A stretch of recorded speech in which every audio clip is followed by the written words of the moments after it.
What are your expectations from King Charles III? Richa says,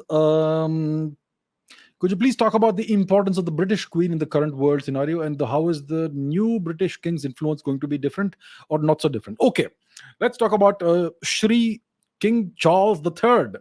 So, Charles has been the king in waiting for God knows how long. Since I was a little toddler, he was the king in waiting, Prince Charles. Yes, he was like waiting. When will I be king? When will I be king? And now, at the ripe old age of 73, when he can hardly stand straight, he has become king. You know, what are my expectations from King Charles III? He has inherited nothing. Okay, I'm sure he is very wealthy. Yeah, the British royal family, I'm sure, has incredible resources and reserves of wealth plundered out from mostly India and various other places. I'm sure they are very wealthy. I'm sure they're very, very well connected, very powerful. But the UK, which they rule, is now a third rate global power. It's not even a second rate global power. It's a complete lapdog of the US, a poodle. It's a vassal state. That's what it is. It's totally controlled by the United States. Yeah. So what has he inherited? He has inherited a vassal state. That's what he has inherited. And he is so old he can't even change anything. At the age of 73, I don't think you have the kind of energy you had at the age of 43. Yeah. Kings ideally should be young, vigorous, energetic, ambitious. Charles, I'm sure, must have been ambitious when he was younger, but what ambition will he have at the age of 73?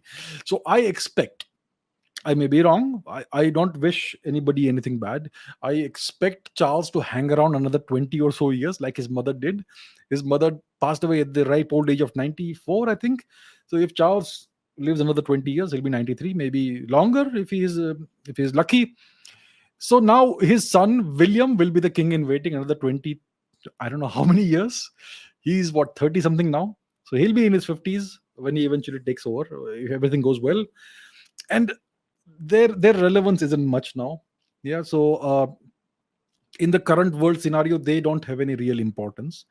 Various colonized and formerly colonized nations still revere them to some extent. Yeah, because of the education system and the mental colonization. But apart from what they do is they have these periodic tours to African nations, etc. Nowadays they're not so welcome to India anymore, so they typically go to African nations and the Caribbean nations and all that, and they show how great they are, and people worship them and people salute them. People come out in large numbers to see them, and that sort of thing. Apart from that, there is no actual geopolitical or international significance of this royal family.